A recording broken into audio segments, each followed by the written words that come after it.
കർത്താവിൻ്റെ നാമം വാഴ്ത്തപ്പെടുമാറാകട്ടെ. ഇങ്ങനെ ഒരു സാഹചര്യം ദൈവം ഒരുക്കിയതിനായിട്ട് ഞാൻ നന്ദിയോടെ ദൈവത്തെ സ്തുതിക്കുന്നു, സ്തോത്രം ചെയ്യുന്നു.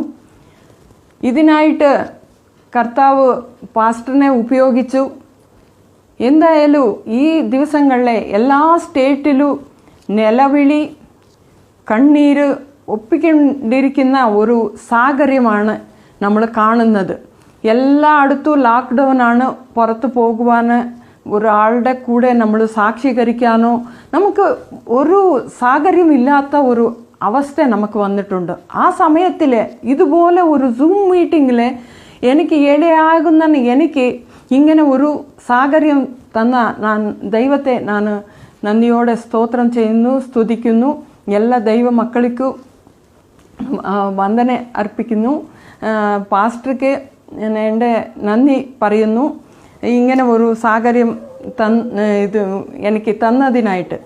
ലോക്ക്ഡൗൺ ആയി കുറേ ദൈവമക്കളും അല്ലാത്തവരും എല്ലാവരും വ്യാകുലപ്പെട്ട് ദുഃഖപ്പെട്ട് ഇരിക്കുന്ന ഈ നേരത്തെ ദൈവം എൻ്റെ ജീവിതത്തിൽ എന്താ ചെയ്തു എന്നുള്ള കാര്യത്തെ ഒന്ന് ഓർക്കുവാനും അതെ ദൈവത്തെ സാക്ഷീകരിപ്പാനും. അപ്പം എൻ്റെ സാക്ഷ്യം പറയുവാനായിട്ട് ആദ്യം മുതലേ ഞാൻ ആരെന്ന്, ഞാൻ ഏത് ബാക്ക്ഗ്രൗണ്ടിൽ നിന്ന് വന്നെന്ന് ആ കാര്യങ്ങൾ ഒന്ന് പറയാൻ ഞാൻ മുതലിടുകയാണ്. എൻ്റെ പേര് യമുന എന്നാണ്. ഞാൻ വളർന്നു വന്നതല്ല ഒരു ഹിന്ദു ബാക്ക്ഗ്രൗണ്ടിൽ നിന്ന്. ഈ ഹിന്ദു സമുദായത്തിൽ നിന്ന് അപ്പ അമ്മ പറഞ്ഞു കൊടുത്ത ആ കാര്യങ്ങളൊക്കെ ഞാൻ അനുഷ്ഠിച്ച് അങ്ങനെ വളർന്ന് 30 വർഷം വരെയും ആ സമുദായത്തിൽ തന്നെ ഞാൻ ആയിരുന്നു. എന്നാൽ ദൈവം എന്നെ തേടി വന്നു. ഞാൻ ആയിരുന്ന മുഴുവനും സമയവും ഞാൻ ജനിച്ചതും വളർന്നതും പഠിച്ചതും എല്ലാവും കർണാടകയിലായിരുന്നു. എന്ന് പറഞ്ഞാൽ ഞാൻ പറഞ്ഞു വരുന്നത് ഞാൻ ഒരു മലയാളി അല്ല. എങ്കിലും ദൈവം എനിക്ക് മലയാളം പഠിപ്പിച്ചു.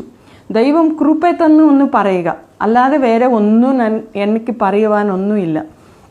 ഇങ്ങനെ ഞാൻ ഈ എൻ്റെ എഡ്യൂക്കേഷനും എൻ്റെ കുടുംബവും ഇതെല്ലാവും ഞാൻ ഉണ്ടായിരുന്നത് ബാംഗ്ലൂരിലാണ്.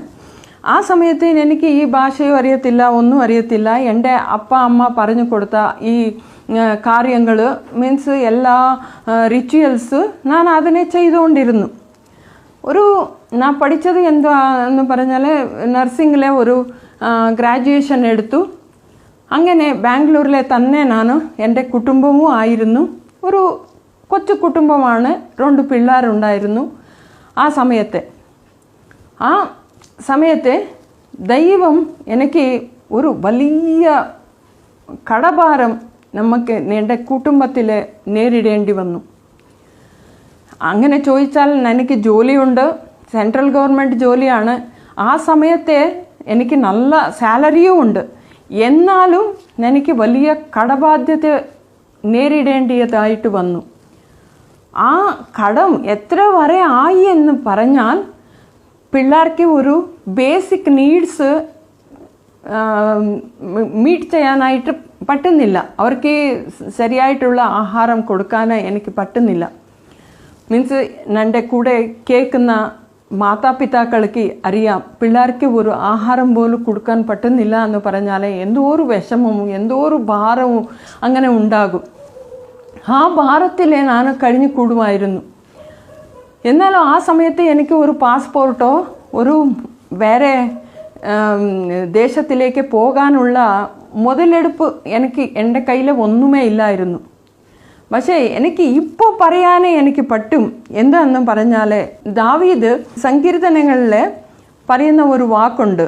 119 സങ്കീർത്തനം 71 verses நான் சட்டங்கள் படிப்பான் തക്കവണ്ണം ഞാൻ കഷ്ടത്തിൽ ആയത് എനിക്ക് ഗുണമായി എന്ന്. അതുപോലെ തന്നെ എൻ്റെ ജീവിതത്തിൽ സംഭവിച്ച ഈ കഷ്ടങ്ങൾ എനിക്ക് അത് ഗുണമായിട്ട് തീർന്നു. എന്നു പറഞ്ഞാൽ ദൈവത്തിൻ്റെ ചട്ടങ്ങൾ പഠിപ്പാൻ ഇനി മുമ്പോട്ട് എനിക്ക് ഇടയായി. ആ വർഷം എന്താണെന്ന് പറഞ്ഞാൽ 1992 ഈ സംഭവങ്ങളൊക്കെ നടക്കുന്നത്. ഈ കഷ്ടങ്ങൾ ഉള്ള ഈ സമയത്ത് ഞാൻ ഒരു പാസ്പോർട്ട് അപ്ലൈ ചെയ്തു. അങ്ങനെ എൻ്റെ എല്ലാ കാര്യങ്ങളും ക്രമമായിട്ട് ഞാൻ റിക്രൂട്ട്മെൻറ്റിക്ക് വേണ്ടി പല കൺട്രീസ്ക്ക് ഞാൻ അപ്ലൈ ചെയ്തു, ഇൻ്റർവ്യൂക്ക് അറ്റൻഡ് ചെയ്തു, എല്ലാം ചെയ്തു. എങ്കിലും ദൈവത്തിൻ്റെ കരുണയാൽ കുവൈറ്റിൻ്റെ റിക്രൂട്ട്മെൻറ്റ് കിട്ടി. കുവൈറ്റിലേക്ക് ഞാൻ ചെന്നു. ആ സമയത്ത് ഈ കൊച്ചു പിള്ളേരിനെ ഞാൻ വിട്ടേച്ചാണ് പോകുന്നത്. അപ്പോൾ എൻ്റെ ഭാരത്തിനെ ഇനി വലിയ ഭാരങ്ങളൊക്കെ നേരിടേണ്ടതായിട്ട് വന്നു. പിള്ളേരില്ല എൻ്റെ കൂടെ, ഭർത്താവ് തന്നെയാണ്. എല്ലാവരിനെ വിട്ടിട്ട് ഞാൻ കുവൈറ്റിലേക്ക് ചെന്നു. പക്ഷെ ദൈവത്തിൻ്റെ ആ പ്ലാനും പദ്ധതി, പൈസയ്ക്ക് വേണ്ടി ഞാൻ ആ കുവൈറ്റിലേക്ക് എത്തി. എങ്കിലും ദൈവത്തിൻ്റെ പദ്ധതി വേറെ ആയിരുന്നു. അവിടെ എത്തിയ ഒരു 2 ദിവസം എന്ന് പറയാം. അപ്പോഴത്തേക്ക് ഒരു സിസ്റ്റർ, ആ സിസ്റ്ററുടെ പേര് പാക്യം എന്നാണ്. അവൾ ടെമിലിയനാണ്. അവൾ എനിക്ക് ബൈബിൾ തുറന്നു തന്നു എന്ന് പറഞ്ഞാൽ അവൾ ഒന്നുമേ സുവിശേഷം ഒന്നും പറഞ്ഞില്ല എന്നോട്. പക്ഷേ അവൾ ആദ്യത്തെ ചാപ്റ്റേഴ്സ് എന്ന് പറഞ്ഞാൽ ജെനിസിസിലെ ഉള്ള ആദ്യത്തെ ചാപ്റ്റേഴ്സ് എല്ലാം വായിക്കാൻ തുടങ്ങി. എനിക്ക് അറിയുന്നത് വരെയും ബൈബിൾ എന്ന് പറഞ്ഞാൽ അത് ഭയങ്കര കട്ടിയായിട്ടുള്ള ഗ്രന്ഥമാണ്. അതിനെ മനസ്സിലാക്കാൻ നമുക്ക് സാധിക്കയില്ല എന്നുള്ളതാണ് എൻ്റെ അറിവ്. പക്ഷേ അവൾ വായിച്ചു പോകുന്തോറും എനിക്ക് ആസക്തി കൂടി. ഈ ദൈവം എല്ലാം തൻ്റെ വാക്കിനാൽ എല്ലാം സൃഷ്ടിച്ചു എന്നുള്ള കാര്യം മനസ്സിലായി. ഓരോരോ ദിവസത്തിലും ഓരോരോ സൃഷ്ടി ആയി. പിന്നെ ഓരോരോ കാര്യവും ഞാൻ ഒന്നാമത് ചാപ്റ്റർ കഴിഞ്ഞു, 2ാമത്തെ ചാപ്റ്റർ കഴിഞ്ഞു. ഇങ്ങനെ ഈ വാക്യങ്ങളെല്ലാം കഴിഞ്ഞപ്പോൾ എനിക്ക് ഒരു സംശയം വന്നു. അയ്യോ, ചില ഹിന്ദു സമുദായങ്ങളൊക്കെ വിശ്വസിക്കുന്ന പോലെ നോൺ വെജും ഒക്കെ കഴിക്കരുത്, ഇങ്ങനെ പശു ഹത്യ ചെയ്യരുത് എന്നുള്ളതാണ്. അപ്പോൾ അവളോട് ചോദിച്ചു, ഇങ്ങനെയുള്ള ആ നര ഹത്യ ചെയ്യുന്നത് ശരിയാണോ എന്ന് അങ്ങനെ ഒക്കെ ചോദിക്കുന്നത്. അതിൻ്റെ മുമ്പിലെ ഉള്ള ചാപ്റ്റേഴ്സിലെ വരുന്ന എല്ലാ കാര്യങ്ങളും ദൈവത്തിൻ്റെ വാക്യം അതിന് ഉത്തരമായിരുന്നു. എനിക്ക് ദൈവം തന്നെ പറയുന്നുണ്ട്, ഈ പക്ഷികളെ പശുക്കളെ എല്ലാം നിങ്ങൾ ആഹാരമായിട്ട് ഭുജിപ്പീനെന്ന്. അങ്ങനെ ദൈവം വചനം നമ്മളോട് എന്തൊരു ചോദ്യമുണ്ടെങ്കിലും അതിന് ഉത്തരം കൊടുക്കുന്ന ഒരു ദൈവവചനം എന്ന് ഒരു മനസ്സിലായി. പക്ഷേ അത് ഒത്തിരി ക്ഷണങ്ങളൊന്നും നിന്നില്ല. അവൾ പിന്നെ വേറെ ഹോസ്പിറ്റലിലേക്ക് റിക്രൂട്ടായി, ഞാൻ വേറെ ഹോസ്പിറ്റലിലേക്ക് റിക്രൂട്ടായി. അങ്ങനെ ആയപ്പോൾ നമ്മുടെ ഹോസ്റ്റലും വേറെ വേറെ ആയി. അങ്ങനെ ഹോസ്റ്റൽ വേറെ വേറെ ആയത് ഞാൻ ആ ബൈബിൾ വായനവും എല്ലാം മറന്നേ പോയി. പക്ഷേ ഞാൻ മറന്നു പോയെങ്കിലും ദൈവം എന്നെ പിന്തുടർന്നുകൊണ്ടേയിരുന്നു. എന്നെ സ്നേഹിക്കുന്ന ദൈവം പിന്നെയും ഒരു സഹോദരിയോടെ ഏറ്റുമുട്ടാൻ എനിക്ക് ഇടയായി. മെസ്സിലെ ഇരുന്നുകൊണ്ട് ഭക്ഷിക്കുന്ന ആ സമയത്ത് വേറെ ഒരു സിസ്റ്റർ എൻ്റെ ആപ്പോസിറ്റിൽ ഇരിക്കുമായിരുന്നു. അത് ഒത്തിരി സീനിയർ സിസ്റ്ററാണ്. അവർ എനിക്ക് ചോദിച്ചു, നിൻ്റെ പേരെന്താ, എവിടെ നിന്നാണ് നീ വരുന്നത്? ഞാൻ ബാംഗ്ലൂരാണ്, എൻ്റെ പേര് യമുന ആണ് എന്നൊക്കെ ഇൻട്രൊഡ്യൂസ് ചെയ്തു. അവരുടെ പേര് ജമുന എന്നാണ്. അപ്പോൾ നീ പുതിയതല്ലേ, എനിക്ക് എന്തായാലും ആവശ്യമുണ്ടെങ്കിൽ എൻ്റെ റൂമിലേക്ക് വാ എന്ന് പറഞ്ഞു. അങ്ങനെ ഒരു ദിവസം അവനക്കൊന്നും ആവശ്യമുണ്ടായിട്ടല്ല, എങ്കിലും ചുമ്മാതെ പോകാമെന്ന് പറഞ്ഞിട്ട് അവരോട് കാഷ്വൽ ടോക്ക് വേണ്ടി ഞാൻ പോയി. അവിടെ വർത്തമാനം പറഞ്ഞുകൊണ്ടിരിക്കെ ലാസ്റ്റിൽ അവർ ഒരു ബൈബിൾ എൻ്റെ കയ്യിലേക്ക് തന്നു. അപ്പോൾ എനിക്ക് ഭയങ്കര സന്തോഷമായി. ഈ ബൈബിൾ ആദ്യമേ 3 ചാപ്റ്റർ വായിച്ചതാണ്. അപ്പോൾ ഞാൻ ഇനിയും വായിക്കും എന്ന് പറഞ്ഞ് ഞാൻ തന്നെ ഇരുന്നിട്ട് ഇതിനെ വായിക്കാൻ തുടങ്ങി. ആ സമയത്ത് ദൈവം നമ്മളോട് സംസാരിക്കുന്ന ദൈവമെന്നോ അല്ലാതെ നമ്മളെ രൂപാന്തരം വരുത്തുന്ന ദൈവമെന്നോ ഈ വചനങ്ങളൊക്കെ ഒരു ദൈവ പൈതലാക്കി എന്നെ തീർക്കുമെന്നോ എനിക്കൊന്നും അറിയത്തില്ല. പക്ഷേ ഭയങ്കര ഇൻട്രസ്റ്റോടെ ഞാൻ അതിനെ വായിക്കാൻ തുടങ്ങി. ഇങ്ങനെ വായിച്ചുകൊണ്ടിരിക്കുന്ന ഒരു സമയത്ത് ഒരു ആഴ്ച എന്ന് പറയാം, അങ്ങനെ ആയിരിക്കുമ്പോൾ ആ സിസ്റ്റർ തിരിച്ചു വന്നിട്ട് എനിക്ക് ആ ബൈബിൾ വേണോ എന്ന് ചോദിച്ചു. പിന്നെ ഏതോ റീസൺ അവർ പറഞ്ഞു. അപ്പോൾ ഞാൻ തിരിച്ചു കൊടുത്തു. തിരിച്ചു കൊടുത്തപ്പോൾ പിന്നെ എനിക്ക് ശൂന്യത, എനിക്ക് ബൈബിൾ ഇല്ല. ആ സമയത്ത് ഞാൻ ചുമ്മാതെ ഇരിക്കുമായിരുന്നു റൂമിൽ. പിന്നെ നമുക്ക് ആ സമയത്ത് ടി വി ഇല്ല, ഒന്നുമില്ല. 1992 റൂമിൽ എല്ലാ ടി വി അങ്ങനെയുള്ള സംവിധാനം ഒന്നുമില്ലായിരുന്നു. എൻ്റെ കൂടെ വേറെ ഒരു റൂംമേറ്റ് ഉണ്ടായിരുന്നു. അവളുടെ കൂടെ ഇങ്ങനെ വർത്താനം പറഞ്ഞു, ഇങ്ങനെ ഇരുന്നു. ആ സമയത്ത് വേറെ ഒരു സിസ്റ്റർ, അണ്ണമ്മ തരകൻ എന്ന് അവരുടെ പേര്, അവർ എന്നെ വരികെ ചെയ്യുന്ന ആ നേരത്തൊക്കെ എന്നെ ശ്രദ്ധിക്കുമായിരുന്നു. ഞാൻ എന്നും ശ്രദ്ധയോടെ ബൈബിൾ വായനമായിരുന്നു. പക്ഷേ ഈ സമയത്ത് ബൈബിൾ വായന ഇല്ലാത്തപ്പോൾ അവർ ചോദിച്ചു, യമുന നീ എന്താ ഇപ്പോൾ ബൈബിൾ വായിക്കുന്നില്ലയോ എന്ന് ചോദിച്ചു. അപ്പോൾ ഇത് എൻ്റേതല്ല സിസ്റ്ററെ, അതുകൊണ്ട് ഞാൻ അവർ എടുത്തുകൊണ്ട് പോയി, അതുകൊണ്ട് എനിക്ക് വായിക്കാനില്ല എന്ന് പറഞ്ഞു. അപ്പോൾ അവർ ഓടിപ്പോയി തൻ്റെ റൂമിൽ നിന്ന് ഒരു ഗുഡ് ന്യൂസ് ബൈബിൾ കൊണ്ടുവന്ന് എനിക്ക് തന്നു. അപ്പോൾ എനിക്ക് പിന്നെയും ഒരു ഇൻട്രസ്റ്റ് തുടങ്ങി, അതിനെ വായിക്കാൻ തുടങ്ങി. അപ്പോൾ ആ സിസ്റ്റർ എനിക്ക് ഇൻസ്ട്രക്ഷൻസ് തന്നു. എന്നാന്ന് പറഞ്ഞാൽ നീನು സുവിശേഷങ്ങൾ വായിക്കണം, പിന്നെ യോഹന്നാൻ സുവിശേഷം വായിക്കണം, അങ്ങനെ മാത്രം ഒരു ഇൻസ്ട്രക്ഷൻ മാത്രം തന്നിട്ട് പോയി. ഈ സമയത്ത് തന്നെ വേറെ ഒരു സിസ്റ്റർ, ടെമിലിയൻ സിസ്റ്റർ മർസി എന്ന് പറഞ്ഞു, അവർ 10 കമാൻഡ്മെൻറ്റ്സിലെ ഉള്ളത്, യമുന വിഗ്രഹങ്ങളെ ആരാധിക്കരുത്, ദൈവം പറഞ്ഞിരിക്കുന്നത് ഏതൊരു വിഗ്രഹവും ഉണ്ടാക്കരുത് എന്നാണ് പറഞ്ഞിരിക്കുന്നത്, അത് ഉണ്ടാക്കരുത്, പിന്നെ അതിനെ ആരാധിക്കരുത് എന്നൊക്കെ പറയാനും വന്നു. അപ്പോൾ എനിക്ക് ദേഷ്യം വന്നു. നീ എന്താണ് ഈ വാക്യങ്ങളൊക്കെ നീ പറയാനായെങ്കിൽ നീ എൻ്റെ റൂമിലേക്കേ വരേണ്ട എന്ന് പറഞ്ഞിട്ട് അവളെ പറഞ്ഞു വിട്ടു.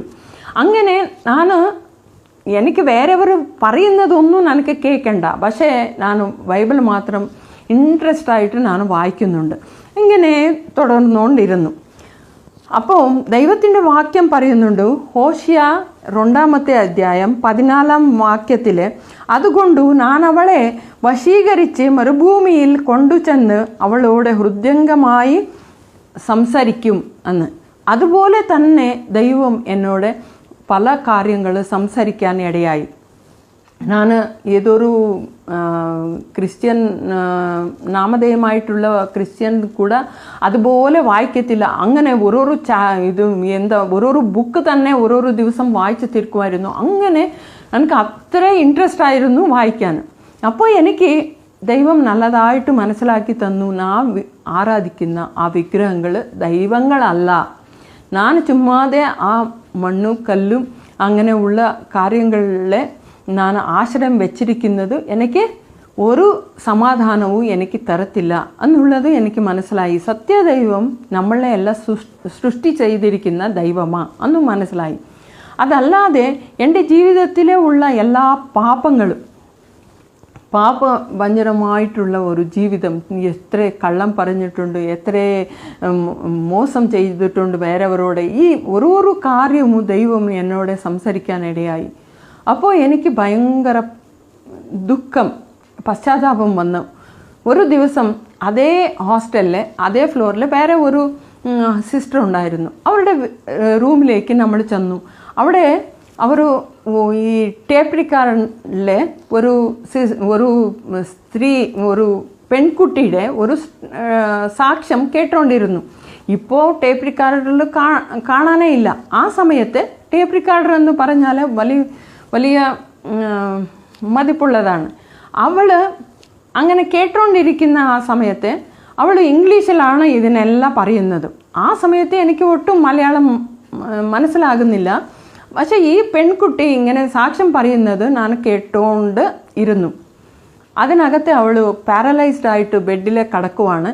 അപ്പോൾ യേശുവിൻ്റെ കൂടെ താൻ ഒരു ഇൻട്രാക്ഷൻ അവൾ ചെയ്യുന്നുണ്ട്. ദൈവമേ, എനിക്ക് ജീവിതം തരുന്നുണ്ടെങ്കിൽ ഞാൻ നിനക്ക് വേണ്ടി ജീവിക്കാം, എൻ്റെ പാപത്തെ എല്ലാം ശുദ്ധീകരിക്കണമേ, എന്നെ സൗഖ്യമാക്കണമേ എന്ന് പറഞ്ഞ് ആ പെൺകുട്ടി പ്രാർത്ഥിക്കുന്നു. അതേ ക്ഷണത്തിൽ അവൾ സൗഖ്യമാകെ ചെയ്യുന്നു. ആ കാര്യത്തെ അവൾ സാക്ഷീകരിക്കുന്നുണ്ട്. അത് കേട്ടപ്പോൾ എനിക്ക് ഉള്ളിലെ ഇരിക്കുന്ന ആ ഒരു കൺഫെഷന്, എനിക്ക് ഉള്ളിലെ ഉള്ളത് എനിക്ക് പറഞ്ഞു വെക്കാൻ എനിക്ക് അറിയത്തില്ല. അപ്പോൾ ನಾನು ഭയങ്കര കരച്ചിൽ തുടങ്ങി.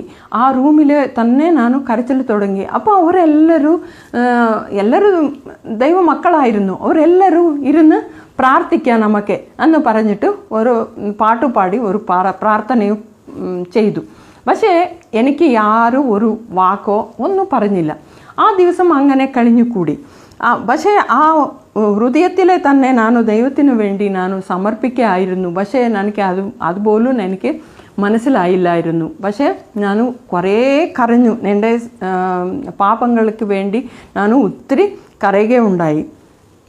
പിന്നെ ആ ബൈബിളിൽ കൊടുത്ത ആ സിസ്റ്റർ, അണ്ണമ്മ തരകൻ എന്ന് പറയുന്ന ആ സിസ്റ്റർ എനിക്ക് എപ്പോഴെപ്പോഴും പ്രാർത്ഥനയ്ക്ക് വാ എന്ന് വിളിക്കുമായിരുന്നു. പക്ഷേ ഒരിക്കലും പോകാൻ ഇഷ്ടപ്പെടത്തില്ലായിരുന്നു. എന്തെന്ന് പറഞ്ഞാൽ ഞാൻ ഹിന്ദു ആയിരുന്നവളിനെ എന്നെ ക്രിസ്ത്യൻ ആക്കിയിടും ഇവർ എന്ന് പറഞ്ഞിട്ട് എനിക്ക് അങ്ങനെ പോകാൻ എനിക്ക് ഇഷ്ടമേ ഇല്ലായിരുന്നു. പക്ഷേ അവർ ഒരു ദിവസം ഒരു ട്രിക്ക് ചെയ്തു. എനിക്ക് ഇങ്ങനെ പുതിയതായിട്ട് ഈ കുവൈറ്റിലേക്ക് ചെന്നതുകൊണ്ട് നമ്മൾ മാർക്കറ്റൊക്കെ കറങ്ങിയിട്ട് വരാം വാ എന്ന് പറഞ്ഞു. ഓക്കെ, എനിക്ക് പൈസ ഒന്നും കയ്യിലില്ല, എങ്കിലും നമ്മൾ കറങ്ങാമെന്ന് പറഞ്ഞിട്ട് കറങ്ങാനും പോയി. ആ സമയത്തെ അവിടുത്തെ ഗവൺമെൻറ് ഒരു 5 months നമുക്ക് സാലറി തന്നില്ല. അപ്പോൾ എൻ്റെ ബർഡനും ഒത്തിരി കൂടിയായിരുന്നു. ബിക്കോസ് എനിക്ക് കടഭാരമുണ്ട്, പിള്ളേരെ വിട്ടിരിക്കുന്നത് ഒരു ഭാരമുണ്ട്. ആ സമയത്ത് ഇങ്ങനെ ഹസ്ബൻഡിനെ പിള്ളേരെ കോൺടാക്ട് ചെയ്യാനായിട്ടുള്ള ഒരു സംവിധാനം ഇപ്പോൾ ഉള്ളതുപോലെ ഇല്ലായിരുന്നു. ഒരു ലെറ്റർ കിട്ടണമെന്ന് പറഞ്ഞാൽ 1 മാസമായിരുന്നു. അങ്ങനെ ഒത്തിരിയേ പ്രയാസമായിരുന്നു. ടെലിഫോൺ എന്ന് പറഞ്ഞാൽ ഒത്തിരി പൈസ ചെലവഴിച്ചാൽ എങ്ങനെയുണ്ട് അത്ര മാത്രം. ഇപ്പോഴായെങ്കിൽ ടെലിഫോണുണ്ട്, വാട്സപ്പുണ്ട്, എല്ലാം ഉണ്ട്. ആ സമയത്ത് ഒത്തിരിയേ പ്രയാസത്തിൽ ഞാൻ കടന്നു പോകുമായിരുന്നു. ആ സമയത്ത് ഈ സിസ്റ്റർ ഈ വിൻഡോ ഷോപ്പിംഗ് വേണ്ടി വിളിച്ചു. അങ്ങനെ ഞാൻ ചുമ്മാതെ അങ്ങനെ കറങ്ങി. പിന്നെ ലാസ്റ്റിലെ ആ സിസ്റ്റർ, അയ്യോ യമുന, നമുക്ക് ഒരു കൊച്ചു ബൈബിൾ ക്ലാസ് ഉണ്ട്, വാ നമുക്ക് പോകാം ബൈബിൾ ക്ലാസ്ക്ക് എന്ന് പറഞ്ഞു. അപ്പോൾ ഞാൻ ഒരു പിടിച്ചപ്പെട്ട പോലെ ആയിപ്പോയി. എനിക്കില്ല എന്ന് പറയാൻ പറ്റത്തില്ല, തന്നെ തിരിച്ചു വരാനും അറിയത്തില്ല, അങ്ങനെയുള്ള ഒരു കാര്യമായി. അപ്പോൾ ആ സിസ്റ്ററുടെ കൂടെ ഞാൻ ബൈബിൾ ക്ലാസ്സിൽ ഇരുന്നു. ബൈബിൾ ക്ലാസ് മുഴുവനും മലയാളമായിരുന്നു. മീൻസ് എനിക്ക് അന്യഭാഷ പോലെ ആയിരുന്നു. മീൻസ് എനിക്കൊന്നുമേ മനസ്സിലാകുന്നില്ല. ഞാൻ ചുമ്മാതെ അവർ പ്രാർത്ഥിക്കുന്നു, ആരാധിക്കുന്നു, അന്യഭാഷയിൽ ആരാധിക്കുന്നു, അതൊക്കെ എനിക്കൊന്നും അറിയുന്നില്ല. പക്ഷേ ഞാൻ ചുമ്മാതെ കണ്ണടച്ചു ഇങ്ങനെ എൻ്റെ ഭാരമായിട്ട് അവിടെ ഇരുന്നു. പക്ഷേ ഒരു അത്ഭുതം അവിടെ ആ സമയത്ത് എനിക്ക് നടന്നു. അതെന്താണെന്ന് പറഞ്ഞാൽ എൻ്റെ ഭാരവും എൻ്റെ പ്രയാസവും എല്ലാം ആരോ എൻ്റെ ഹൃദയത്തിൽ നിന്നും എൻ്റെ തോളിൽ നിന്ന് എടുത്ത് മാറ്റിയതുപോലെ എനിക്ക് അനുഭവപ്പെട്ടു. അപ്പോൾ ഭയങ്കര സന്തോഷമായി ഉള്ളിൽ. പക്ഷേ ഈ കാര്യം ആ സിസ്റ്ററോട് ഞാൻ പറഞ്ഞില്ല. പറഞ്ഞാൽ ഈ സിസ്റ്റർ എന്നും എന്നെ വാ എന്ന് വിളിക്കുമെന്ന് പറഞ്ഞിട്ട് ആ കാര്യം ഞാൻ പറയാനേ പോയില്ല. ഇത് മനസ്സിലെ തന്നെ വെച്ചു. പിന്നെ ഇനി ഒരു ദിവസം ആ സിസ്റ്റർ എന്നും ഇങ്ങനെ എന്നെ വിളിച്ചോണ്ടേയിരുന്നു. ഒരു പ്രാവശ്യം ഞാൻ ഇങ്ങനെ വിളിക്കുന്ന ആ നേരത്തെ റൂമിലായിപ്പോയി. ഇല്ലാതെ വേറെ സമയത്തിലൊക്കെ ഞാൻ റൂം വിട്ട് എവിടെയായാലും പുറത്തു പോകും, ആ സിസ്റ്റർക്ക് കിട്ടത്തില്ല, അങ്ങനെ ഒക്കെ ചെയ്യുമായിരുന്നു. പക്ഷെ ഒരു ദിവസം അങ്ങനെ ഞാൻ പിടിക്കപ്പെട്ടു പോയി. റൂമിലെ തന്നെ ഞാൻ ഉറക്കമായിരുന്നു. ആ സമയത്ത് ആ സിസ്റ്റർ വന്ന് വിളിച്ചു വാ എന്ന്.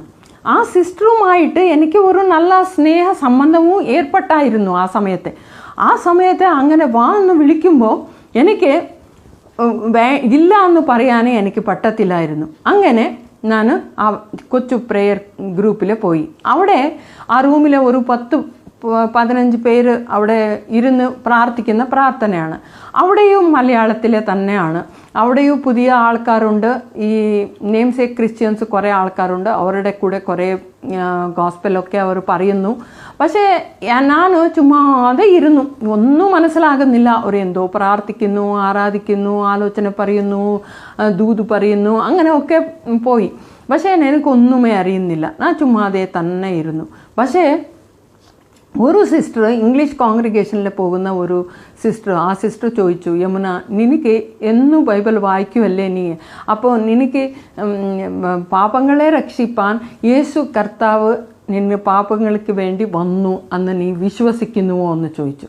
ഞാൻ ഒന്നും മിണ്ടിയില്ല, ചുമ്മാതെ തന്നെ ഇരുന്നു. പക്ഷേ എൻ്റെ ഹൃദയത്തിലെ ദൈവം സംസാരിച്ച ഓരോരോ വാക്കു ഇങ്ങനെ എൻ്റെ ഹൃദയത്തിൽ വരാൻ ആരംഭിച്ചു.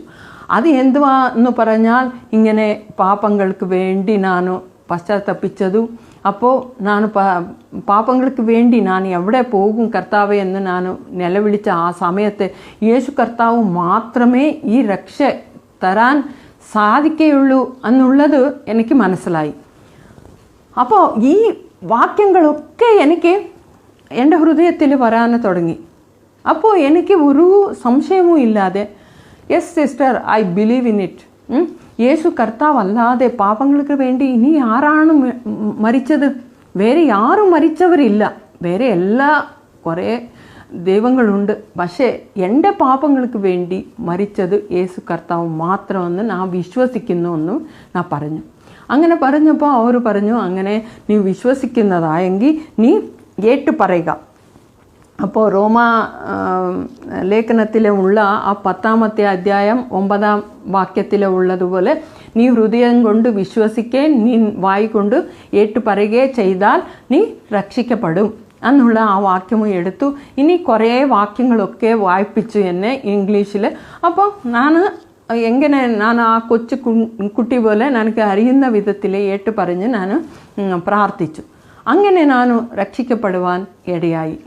ആ ദിവസം എനിക്ക് എന്താ നടന്നതൊന്നും എനിക്ക് വാസ്തവത്തിൽ എനിക്കറിയത്തില്ല. പക്ഷേ ആ സിസ്റ്റർ എനിക്ക് ഒരു കൊച്ചു പേപ്പറിൽ ഈ വാക്യങ്ങളൊക്കെ എഴുതി കൊടുത്തിട്ട്, you are new creation in Christ എന്ന് ക്യാപിറ്റൽ ലെറ്ററിൽ എഴുതി കൊടുത്തു.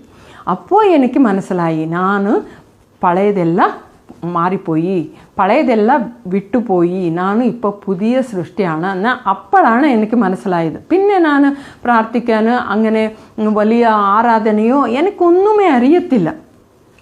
ജസ്റ്റ് വായിക്കുന്നു എന്ന് അല്ലാതെ വേറെ ഒന്നുമേ എനിക്കറിയത്തില്ല. ഞാൻ ഇങ്ങനെ പുതിയ സൃഷ്ടിയായി അന്ന് ഒരു അറിവ് എനിക്ക് കിട്ടി. അതല്ലാതെ ഇനി എൻ്റെ സിസ്റ്റേഴ്സ് ഒക്കെ ഈ പവിത്രാത്മാവിൻ്റെ കാര്യം അവർ പറയാനിടയായി. നീ വിശ്വസിക്കുന്നതായെങ്കിൽ നിനക്ക് ദൈവം ഒരു പവിത്രാത്മാവിൻ്റെ ദാനം, ഒരു ഗിഫ്റ്റ് നിനക്ക് തരുമെന്ന് പറയാനിടയായി. അപ്പോൾ ഈ ഗിഫ്റ്റ് തരും ദൈവം എന്ന് പറഞ്ഞാൽ ആർക്കാ ആശ ഇല്ലാത്തവർ? എനിക്കായാലും ഭയങ്കര ആശയായി, എനിക്ക് ആ ഗിഫ്റ്റ് വേണം എന്ന് പറഞ്ഞിട്ട് എനിക്ക് ഒത്തിരി ദിവസം ഇങ്ങനെ പ്രാർത്ഥിക്കാൻ അറിയത്തില്ല എങ്കിൽ തന്നെ ഞാൻ എല്ലാ സിസ്റ്റേഴ്സുടെ കൂടെ ഇരുന്ന് പ്രാർത്ഥിക്കാനോ, അങ്ങനെ ആ ഒരു ഹോസ്റ്റലിൽ ഇരിക്കുന്ന എല്ലാ ദൈവമക്കളും ഒരുമിച്ച് എപ്പോഴും ഇരുന്ന് പ്രാർത്ഥിക്കുന്ന ഒരു പതിവുണ്ടായിരുന്നു. ആ സമയത്തൊക്കെ ഞാൻ പോയി അവരുടെ കൂടെ ഇരിക്കുകയൊക്കെ ചെയ്യുമായിരുന്നു. പിന്നെ അവർ റൂമിൽ മാത്രം ഇരിക്കുന്നു പ്രാർത്ഥിക്കുകയല്ല, അവർ വേറെ വീടുകളിലേക്ക് പോയി പ്രാർത്ഥിക്കുകയൊക്കെ ചെയ്യുമായിരുന്നു. ആ സമയങ്ങളിൽ ഞാൻ ഉപവാസം എടുത്ത് പ്രാർത്ഥിച്ചാൽ എനിക്ക് ആ ഗിഫ്റ്റ് കിട്ടും എന്ന് പറഞ്ഞപ്പോൾ എനിക്ക് ഇനി ആശയോടെ ഞാൻ അതിനു വേണ്ടി ഞാൻ ദാഹിക്കുകയുണ്ടായി, അതിനു വേണ്ടി ഞാൻ പ്രാർത്ഥിക്കുകയുണ്ടായി എന്ന് പറഞ്ഞാൽ ഇപ്പോൾ പ്രാർത്ഥിക്കുന്ന ആ പ്രാർത്ഥന ഒന്നും അറിയത്തില്ലായിരുന്നു. ആ സമയത്ത് സ്തോത്രം വന്ന് പറയും, അല്ലാതെ ഹല്ലേലൂയ എന്ന് പറയും, ദൈവമേ എനിക്ക് താന്ന് പറയും, അല്ലാതെ വേറെ ഒന്നുമേ എനിക്കറിയത്തില്ലായിരുന്നു. ബട്ട് എൻ്റെ ഹൃദയം അതിനു വേണ്ടി ദാഹമായിരുന്നു, വാഞ്ചയായിരുന്നു. ആ സമയത്തെ ഒരു ദിവസം എന്നെ കൊണ്ടുപോകാൻ അവർക്ക് ഇഷ്ടവും ഇല്ലായിരുന്നു. ഒരു ഹിന്ദു സമുദായത്തിൽ നിന്ന് വന്നവളെ കൊണ്ടുപോയാൽ പിന്നെ അന്ധകാര ശക്തികളെന്ന് പറഞ്ഞു അവർക്ക് ഒന്നും ഇഷ്ടമില്ലായിരുന്നു. എങ്കിൽ തന്നെ എൻ്റെ ദാഹം കണ്ട ദൈവം അങ്ങനെ അവരുടെ കൂടെ പോകാൻ ഒരു ദിവസം അങ്ങനെ കാര്യമൊരുക്കി. അങ്ങനെ ഒരുക്കിയപ്പോൾ ഒരു വീട്ടിൽ നമ്മൾ ചെന്നു. ഇങ്ങനെ 2 പേര് നല്ല ആത്മാവിൻ്റെ ശുശ്രൂഷ ഉള്ള 2 സഹോദരികളുണ്ടായിരുന്നു. അവർ 2 പേരും മലയാളീസ് തന്നെയാണ്. അവരൊന്നും എന്നോട് വാക്യം പറയുകയോ ഒന്നും ചെയ്തിട്ടില്ല. പക്ഷേ അവർ ആരാധിച്ചുകൊണ്ടിരിക്കുമ്പോൾ സ്തോത്രം നാം പറഞ്ഞുകൊണ്ടിരിക്കുമ്പോൾ അവർ 2 പേര് വന്ന് എൻ്റെ തലമേലെ കൈവയ്ക്കുക. അവർ ആത്മാവിലെ നിയന്ത്രിതരായിട്ട് അവർ ശുശ്രൂഷ ചെയ്യുമായിരുന്നു. അപ്പോൾ എനിക്ക് ദൈവം അഭിഷേകം തന്നു. അപ്പോൾ അഭിഷേകം കിട്ടിയത് എനിക്ക് ബൈബിൾ വായന ഒരു വ്യത്യസ്തമായിട്ട് തോന്നി. ഓരോരോ വാക്യവും ഒരു ദൈവം സംസാരിക്കുന്ന പോലെ അതിലെ ഉള്ള ആഴമായിട്ടുള്ള അർത്ഥങ്ങൾ അത് വെളിപ്പെടാൻ എനിക്ക് തുടങ്ങി. അപ്പോൾ ദൈവം എന്നെ ഒത്തിരി സ്നേഹിക്കുന്നു എന്നുള്ള കാര്യം എനിക്ക് ഇങ്ങനെ ബോധപ്പെട്ടു. അപ്പോൾ എൻ്റെ ജീവിതത്തിലുള്ള ഈ ഭാരമോ പ്രയാസമോ ആ സമയത്തെ ഇനി പിന്നെയും ആ സദ്ദാം വന്ന് യുദ്ധത്തിന് പിന്നെ സെക്കൻഡ് ടൈം അവന് വരാൻ പോകുന്നു, അങ്ങനെ ഒക്കെ കേൾവികളൊക്കെ കേട്ടു. എങ്കിൽ തന്നെ എനിക്ക് ഭയങ്കര ഒരു ദൈവത്തിൻ്റെ ആ സാന്നിധ്യമോ ആ സ്നേഹമോ അതിനെ കണ്ടുകൊണ്ടാണ് ഞാൻ നടക്കുന്നത്. എനിക്ക് സന്തോഷമായി. എനിക്ക് പിള്ളേരില്ല എന്നുള്ളതു ബോധരേഷൻ ഇല്ല. എല്ലാ കാര്യങ്ങളും വിട്ടിട്ട് ഞാൻ ദൈവസന്നിധിയിൽ സന്തോഷിക്കാൻ ഇടയായി. അങ്ങനെ ദൈവ സ്നേഹത്തെ ഞാൻ രുചിച്ചറിഞ്ഞ് അങ്ങനെ തുടർന്ന് മുമ്പോട്ട് പോയിക്കൊണ്ടിരുന്നു. വിത്തിൻ ഒരു 1 വീക്ക് എനിക്ക് ദൈവം പിന്നെയും സംസാരിക്കാൻ തുടങ്ങി. നീ മാനസാന്തരപ്പെട്ടതേ നീನು ബാപ്റ്റിസം എടുക്കണം എന്നുള്ളത്. അതിനെ ഞാൻ ഈ സിസ്റ്ററോട് പിന്നെ എല്ലാവരോട് പറയാൻ പോയാൽ, പാസ്റ്ററോട് പറയാൻ പോയാൽ അവർ ഇല്ല, അങ്ങനെയൊക്കെ ചെയ്യാൻ പാടില്ല, നീ ഇനി നല്ലതായിട്ട് പഠിക്കണം, അങ്ങനെയൊക്കെ പറഞ്ഞു. എങ്കിലും എനിക്ക് ദൈവം ഒത്തിരി എന്നെ ഹേമിക്കുമായിരുന്നു, നീ ബാപ്റ്റിസം എടുക്കണമെന്ന്. അങ്ങനെ ഞാൻ പാസ്റ്ററോടെ ഞാൻ നിർബന്ധിച്ചു, ഞാൻ ബാപ്റ്റിസം എടുത്തേ പറ്റും, ഇല്ലെങ്കിൽ ഞാൻ വേറെ സഭയിൽ പോയി ഞാൻ ബാപ്റ്റിസം എടുക്കും, ഞാൻ എടുത്തേ പറ്റുമെന്ന്. അങ്ങനെയുള്ള തീരുമാനത്തിൽ വന്നതേ ഞാൻ ബാപ്റ്റിസം എടുക്കാൻ തീരുമാനിച്ചു. അപ്പോൾ ഈ ഒരു മാനുഷികമായിട്ട് എനിക്ക് ഒരു പേടിയും ഉണ്ടായിരുന്നു. ഇപ്പം ഹസ്ബൻഡ് എന്താ പറയും, എൻ്റെ അപ്പ അമ്മ എന്താ പറയും, എൻ്റെ സഹോദരന്മാർ അവർ എന്താ പറയും എന്നുള്ള എനിക്ക് പേടിയുണ്ടായിരുന്നു. പക്ഷേ ദൈവം എന്നെ വിട്ടുകൊടുത്തില്ല. ആ സമയത്തും എനിക്ക് മത്തായി 10-ാം അധ്യായം 28-ാം വാക്യത്തിൽ ദൈവം എന്നോട് സംസാരിച്ചു. ദേഹിയെ കൊല്ലുവാൻ കഴിയാതെ ദേഹത്തെ കൊല്ലുന്നവരെ ഭയപ്പെടേണ്ട, ദേഹത്തെയും നരകത്തിൽ നശിപ്പിപ്പാൻ കഴിയുന്നവനെ തന്നെ ഭയപ്പെടുക എന്ന്. ആ സമയത്ത് എനിക്ക് ആ വചനത്താൽ എനിക്ക് ധൈര്യം വന്നു. പിന്നെ ഹസ്ബൻഡോടെ ഞാൻ പറഞ്ഞു, ഇങ്ങനെ ബാപ്റ്റിസം ഞാൻ എടുക്കാൻ പോവുകയാണ്. അപ്പോൾ ഹസ്ബൻഡിക്ക് ഒത്തിരി എതിരായി, പിന്നെ ഞാൻ കാണാനിടയായില്ല എത്ര എതിരായി എന്നുള്ളത്. പക്ഷേ ഒത്തിരി മനപ്രയാസമുണ്ടായി, അങ്ങോട്ടും ഇങ്ങോട്ടും നടന്നു, ഡൈവേഴ്സ് കൊടുക്കാനോ അങ്ങനെയൊക്കെ അമ്മ പറഞ്ഞു, ഇങ്ങനെയൊക്കെ കാര്യങ്ങളൊക്കെ നടന്നു. ഇതൊന്നും എനിക്കറിഞ്ഞില്ല. പക്ഷേ ഞാൻ ഇങ്ങനെ ദൈവത്തിൻ്റെ സ്നേഹത്തിലും ദൈവത്തിൻ്റെ ആ ആത്മാവിലെ സന്തോഷിച്ച് ഞാൻ ആരാധിച്ച് ഞാൻ അങ്ങനെ തുടർന്നു പോകുമായിരുന്നു. ഇങ്ങനെ ഞാൻ സത്യത്തിലോ ആത്മാവിലോ ആരാധിച്ച് വരുന്ന ഒരു കൂട്ടായ്മയിലെ എന്ന് പറഞ്ഞാൽ ഒരു 500 പീപ്പിൾ കൂടി വരുന്ന ഒരു കൂടിവരവിലെ ഞാൻ ആരാധിപ്പാൻ ഇടയായി. അങ്ങനെ ഞാൻ ആരാധിച്ചുകൊണ്ട് ഇരുന്നു. മീൻസ് ഇത് ഒരു 30 വർഷം മുമ്പിലുള്ള കാര്യമാണ്. അപ്പോൾ എൻ്റെ സാക്ഷ്യത്തിനെ തുടർമാനമായിട്ട് പിന്നെ അടുത്ത ആഴ്ച പറയാം. ദൈവനാമം വാഴ്ത്തപ്പെടുമാറാകട്ടെ. ഞാൻ ഫസ്റ്റ് പാർട്ടിൽ ഞാൻ എൻ്റെ സാക്ഷ്യത്തെ ഞാൻ പറഞ്ഞതായിരുന്നു. ഞാൻ ഒരു ഹിന്ദു സമുദായത്തിൽ നിന്ന് വന്നതാണ്. ദൈവം എന്നോട് ഇടപെട്ട് എൻ്റെ പാപങ്ങളെയും എൻ്റെ ദ്രോഹങ്ങളെയും എല്ലാം എനിക്ക് പറഞ്ഞു തന്ന് എനിക്ക് ഒരു ആഴമായിട്ടുള്ള ഒരു പശ്ചാത്താപത്തിലേക്ക് എന്നെ നയിച്ചു. അതിൻ്റെ കൂടെ യേശുക്രിസ്തു മാത്രം രക്ഷിതാവെന്ന് എനിക്ക് മനസ്സിലാകുകയും ചെയ്തു. ആ സമയത്ത് എനിക്ക് ഞാൻ ആയിരുന്ന ആ സ്ഥലം എന്ന് പറയുന്നത് കുവൈറ്റിലാണ്. പക്ഷെ നാട്ടിലെ എൻ്റെ പ്രിയപ്പെട്ടവരെല്ലാവരും ആയിരുന്നു. ഞാൻ തന്നെ അവിടെ ജോലിക്ക് വേണ്ടി കുവൈറ്റിലേക്ക് എത്തിയതാണ്. ബിക്കോസ് നിങ്ങൾ പുതിയതായിട്ട് കുറേ ആൾക്കാർ വന്നതുകൊണ്ട് ഞാൻ ഈ കാര്യം ഇങ്ങനെ പറയുവാണ്. അപ്പോൾ ആ സമയത്ത് എൻ്റെ ഹസ്ബൻഡ്, എനിക്ക് 2 പിള്ളേരുണ്ട്, ഇവരെല്ലാവരും എനിക്ക് എഗൈനസ്റ്റായി. പിള്ളേർ ഇനി കൊച്ചു പ്രായത്തിലാണ്, അവർക്ക് അറിയത്തില്ല. പക്ഷേ ഹസ്ബൻഡ് എനിക്ക് വളരെ എഗൈനസ്റ്റായി.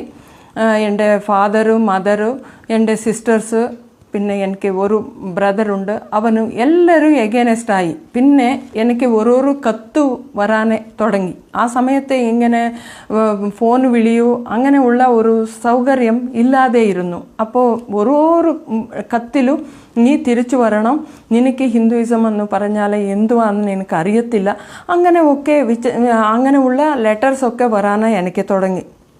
എല്ലാവരും എനിക്ക് എഗൈനസ്റ്റ് ആയിരുന്നു. ആ സമയത്ത് ഞാൻ തന്നെയാണ് എങ്ങനെയാ ഈ എഗൈനസ്റ്റായിട്ട് ഇവർ ചിന്തിക്കുന്നത് അത് ഒന്നും എനിക്ക് അറിഞ്ഞുകൂടാ. എങ്കിലും ചില കാര്യങ്ങളൊക്കെ എനിക്കറിയാം. എൻ്റെ ഹസ്ബൻഡിനെ നീ ഡൈവേഴ്സ് കൊടുത്തിട്ട് വേറെ കല്യാണം കട്ടിക്കാനായിട്ട് അഡ്വൈസ് ചെയ്യുന്നു എൻ്റെ മമ്മി. അങ്ങനെ പല കാര്യങ്ങളും ഇങ്ങനെ ഭയങ്കര ടെൻഷനിലാണ് എല്ലാവരും. എനിക്ക് ഇതൊന്നും അറിഞ്ഞുകൂടാ. ഞാൻ ദൈവത്തിലെ ഞാൻ ആരാധിച്ച് ഞാൻ സന്തോഷമായിട്ട് പോകുന്നു. ആ സമയത്ത് എന്നെ കൂടെ ദൈവം ഇനി ഒരു കാര്യം എന്താന്ന് പറഞ്ഞാൽ ലാസ്റ്റ് ടെസ്റ്റ്മനിയിൽ ഞാൻ പറഞ്ഞതായിരുന്നു, ബാപ്റ്റിസമിൻ്റെ കാര്യമാണ്. ഈ ബാപ്റ്റിസമിൻ്റെ എടുത്തു കഴിഞ്ഞാൽ ഞാൻ ഇനി ക്രിസ്തുവിലായി, ഞാൻ ക്രിസ്തുവിനെ ധരിച്ചു. ഈ കാര്യങ്ങൾ ഒക്കെ എനിക്ക് അധികമായിട്ട് അറിഞ്ഞില്ലെങ്കിലും ഒരു മാനസാന്തരപ്പെട്ട ഒരു വ്യക്തിക്ക് ബാപ്റ്റിസം ഈസ് എ മസ്റ്റ് എന്നുള്ളത് നമുക്ക് വാക്യം വായിക്കുമ്പോൾ എനിക്ക് വ്യക്തമായിട്ട് എനിക്ക് മനസ്സിലായി. പക്ഷേ ഒരു പേടിയും ഉണ്ടായിരുന്നു. ഈ പേടി എന്തെന്ന് വെച്ചാൽ എൻ്റെ ആൾക്കാരെല്ലാവരും എനിക്ക് എഗൈനസ്റ്റായിട്ട് എന്നെ വിട്ടു പോകും, എൻ്റെ പിള്ളേരും എൻ്റെ ഹസ്ബൻഡ് എല്ലാവരും എന്നെ വിട്ടേച്ച് പോകുമല്ലോ, എൻ്റെ മാതാപിതാക്കൾ എല്ലാവരും വിട്ടേച്ച് പോകുമല്ലോ എന്നുള്ള ഒരു പേടി ഉണ്ടായിരുന്നു. ആ സമയത്തെ ദൈവം എന്നോട് ഒരു വാക്ക് ദൈവം സംസാരിച്ചത് മത്തായി 10-ാമത്തെ അധ്യായം 28-ാം വാക്യമാണ്. ലാസ്റ്റ് ടെസ്റ്റ്മനിൽ ഞാൻ ഈ വാക്യം ഉദ്ധരിച്ചതാണ്. എന്തെന്ന് പറഞ്ഞാൽ, ദേഹിയെ കൊല്ലുവാൻ കഴിയാതെ ദേഹത്തെ കൊല്ലുവന്നവരെ നീ ഭയപ്പെടേണ്ട എന്ന് പറഞ്ഞാൽ മനുഷ്യനെ നീ ഭയപ്പെടേണ്ട. അത് വിട്ട് ദേഹിയെയും ദേഹത്തെയും നശിപ്പിപ്പാൻ കഴിയുന്നവനെ എന്ന് പറഞ്ഞാൽ ദൈവത്തെ നീ ഭയപ്പെടണം എന്ന് പറഞ്ഞ് ആ വചനത്തെ ആഴമായിട്ട് ദൈവം എന്നോട് സംസാരിക്കാൻ ഇടയായി. അപ്പോൾ എൻ്റെ ജീവിതത്തിൽ ഇപ്പോൾ 2 ഓപ്ഷൻസാണ്. ഈ ഒരു മനുഷ്യനെ ഭയപ്പെടണോ ഇല്ല ദൈവത്തെ ഭയപ്പെടണോ. അങ്ങനെയുള്ള ഒരു സാഹചര്യം ഏതൊരു ദൈവ പൈതലിക്കു ഉണ്ടാകുമെന്നാണ് എൻ്റെ വിശ്വാസം. ബിക്കോസ് നമ്മൾ യേശുവിനെ അംഗീകരിക്കുമ്പം നമ്മൾ ചില തീരുമാനങ്ങൾ എടുക്കണം, ദൈവത്തിന് വേണ്ടി എടുക്കണം, ദൈവത്തിന് കൂടെ നമ്മൾ നിൽക്കാൻ ഒരുങ്ങണം. ഇല്ലെങ്കിൽ അത് നമ്മൾ ചതിച്ച് പോകും. ബിക്കോസ് നമ്മൾ വിൽ ബി ചീറ്റഡ്. നമ്മൾ സത്യം അറിഞ്ഞു എങ്കിലും ആ സത്യത്തെ അനുസരിക്കുന്നില്ല എന്ന് പറഞ്ഞാൽ നമ്മളെ ചതിക്കും, അല്ലാതെ വേറെ ഒന്നും പറയാനില്ല. എൻ്റെ സാക്ഷ്യത്തിൽ ഞാൻ പറയാനുള്ളത് ഇതാണ്. ഇപ്പോൾ ഈ മനുഷ്യൻ്റെ സ്നേഹവും മനുഷ്യൻ്റെ ഭയവും ഒരു സൈഡിൽ നിൽക്കുമ്പോൾ ദൈവത്തിൻ്റെ സ്നേഹവും ദൈവത്തിൻ്റെ ഭയവും ഒരു സൈഡിൽ എനിക്ക് ഉണ്ടായിരുന്നു. ഏതാണ് ഞാൻ തിരഞ്ഞെടുക്കേണ്ടി? ദൈവത്തിൻ്റെ സ്നേഹം തിരഞ്ഞെടുക്കണോ ഇല്ല ദൈവത്തിൻ്റെ ഭയം നമ്മൾ തിരഞ്ഞെടുക്കണോ ഇല്ല മനുഷ്യരുടെ ഭയം ഏറ്റെടുക്കണോ? ഞാൻ എൻ്റെ ജീവിതത്തിൽ അവിടെ കുവൈറ്റിലായിരിക്കുമ്പോൾ കുറേ ആൾക്കാരനെ ഞാൻ കണ്ടിട്ടുണ്ട്. ഈ സത്യം അറിഞ്ഞിട്ടും പലരും മനുഷ്യരെ പേടിച്ചിട്ട് പിന്നെ സ്ഥാനമാനങ്ങൾക്ക് വേണ്ടി പല കാര്യങ്ങൾക്ക് വേണ്ടി അവർ ആ ഒരു തെരഞ്ഞെടുപ്പിനെ ബാപ്റ്റിസം തീരുമാനമെടുക്കാൻ അവർക്ക് പറ്റുന്നില്ല. എന്താ കാര്യം? നന്നെ കേൾക്കുന്ന ദൈവമക്കളായിരിക്കുന്ന നിങ്ങൾക്കും ആർക്കായാലും ഇങ്ങനെയുള്ള ഒരു സാഹചര്യം ഉണ്ടെങ്കിൽ നിങ്ങൾ ഏത് ബാപ്റ്റിസം എന്ന കാര്യം മാത്രമല്ല എല്ലാ കാര്യങ്ങളിലും അങ്ങനെ തന്നെയാണ്. നമ്മൾ തെരഞ്ഞെടുപ്പ് നടത്തണം. ബിക്കോസ് നമുക്ക് ദൈവം കൊടുത്തിരിക്കുന്നത് ആ ഫ്രീ വില്ല് നമുക്ക് കൊടുത്തിരിക്കുന്നത് തന്നെ അതിനാണ്. നമ്മൾ ഒരു തെരഞ്ഞെടുപ്പ് നമ്മൾ എടുക്കണം. അപ്പോൾ നമ്മൾ ദൈവത്തിന് വേണ്ടി ഒരു സ്റ്റെപ്പ് എടുക്കുമ്പോൾ തിരഞ്ഞെടുപ്പ് എടുക്കുമ്പോൾ ദൈവത്തിന് വേണ്ടി നമ്മൾ കഷ്ടമോ നിന്ദയോ പരിഹാസമോ അത് എന്തെല്ലാം ആയാലും നമ്മൾ തിരഞ്ഞെടുക്കുമ്പോൾ ദൈവം നമ്മളെ വിട്ടേച്ച് ദൂരെ നിൽക്കുന്ന ദൈവമല്ല, നമ്മളെ കൂടെ ഇരിക്കുന്ന ദൈവമാണ്. ഞാൻ വിചാരിച്ചു എൻ്റെ ഹസ്ബൻഡ് എനിക്ക് എതിരായിട്ട് എൻ്റെ പിള്ളേരെ എടുത്തുകൊണ്ട് പോകുമെന്ന് തന്നെ വിചാരിച്ചു. ബിക്കോസ് എൻ്റെ മമ്മി തന്നെ പറഞ്ഞു കൊടുത്തതാ ഡൈവേഴ്സ് എടുത്തുകൊണ്ട് പോകുന്നു.